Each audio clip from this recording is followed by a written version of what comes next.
বাংলার আকাশে আধ্যাত্মিকতার এক উজ্জ্বল নক্ষত্র, যিনি তার পবিত্র জীবন, দাওয়াতি কর্ম ও সত্তার মাধ্যমে শুধু সিলেট নয়, সমগ্র বঙ্গভূমিকে জাগিয়ে তুলেছিলেন। তিনি হযরত শাহজালাল রহমতুল্লাহ আলাই। ইসলাম প্রচারের ইতিহাসে তার নাম উচ্চারণ হয় সম্মান ও শ্রদ্ধার সঙ্গে। আজ আমরা জানব সেই মহান অলির জীবন, যার পুণ্যস্মৃতি সিলেটের জমিনে আজও শুয়ে আছে, যার প্রভাব এখনও বয়ে চলে হাজারো মানুষকে সত্যের পথে। হযরত শাহজালাল রহমতুল্লাহ আলাই জন্মগ্রহণ করেন হিজরি 584 সনে, ইংরেজি 1188 খ্রিস্টাব্দে, ইয়েমেনের হাদারামৌত অঞ্চলের কানাফা নামক স্থানে। তার পিতার নাম ছিল শেখ মোহাম্মদ বিন ইউসুফ। তিনি ছিলেন একজন ধার্মিক ও জ্ঞানী সুফি সাধক। আর মাতা ছিলেন একজন পরহেজগার মহিলা, যিনি তার সন্তানকে ছোটবেলা থেকেই আল্লাহর পথে উৎসর্গ করতে চেয়েছিলেন। হযরত শাহজালালের পূর্বপুরুষরা ছিলেন ইসলাম প্রচারের কাজে নিয়োজিত।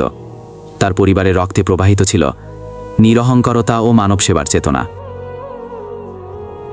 শাহজালাল রহমতুল্লাহ আলাইয়ের জীবনের সবচেয়ে আলোচিত অধ্যায় হল সিলেট আগমন। হিজরি 701 সনে, ইংরেজি 1303 খ্রিস্টাব্দে সিলেট ছিল হিন্দু রাজা গৌর গোবিন্দের শাসনে। সেই সময় সেখানকার মুসলমানরা কঠিন নির্যাতনের শিকার হতেন। বিশেষ করে একজন দরিদ্র মুসলিম নারীর পুত্রকে কুরবানি দেওয়ার কারণে গোবিন্দ অত্যাচার চালায় এবং মুসলমানদের ওপর ধর্মীয় নিপীড়ন করে। এই সংবাদ পেয়ে সুনামগঞ্জের সৈয়দ নাসির উদ্দিন মুসলমানদের রক্ষা করতে যুদ্ধে যান এবং শাহজালাল রহমতুল্লাহ আলাইকে আমন্ত্রণ জানান। শাহজালাল রহমতুল্লাহ আলাই তার 360 জন সফরসঙ্গী সুফি সাহেব সিলেট আসেন। একটি সম্মিলিত সংগ্রামে শাহজালাল রহমতুল্লাহ আলাইয়ের নেতৃত্বে মুসলমান বাহিনী জয়লাভ করে এবং গৌর গোবিন্দ পালিয়ে যায়। এর মাধ্যমে সিলেটের মাটিতে ইসলামের বিজয় ঘটে। তার এই জিহাদ কেবল অস্ত্রের নয়, বরং ছিল ন্যায়ের প্রতিষ্ঠা ও ধর্মীয় স্বাধীনতার সংগ্রাম।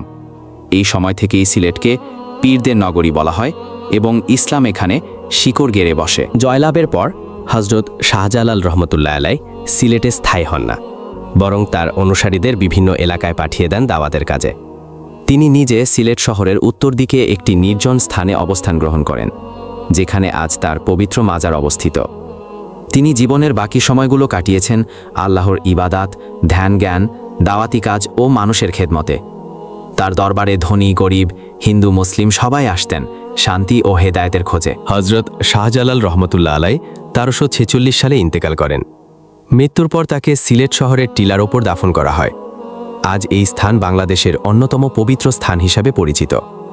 তার মাজার শুধু একটি ধর্মীয় কেন্দ্র নয়, বরং একটি ঐতিহাসিক নিদর্শন এবং আধ্যাত্মিক বাতিঘর। হাজার হাজার ভক্ত প্রতিদিন সেখানে জিয়ারতের জন্য আসেন।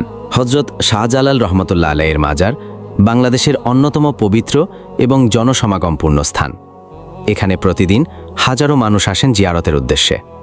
এদের অনেকেই মাজারে দান খয়রাত করেন।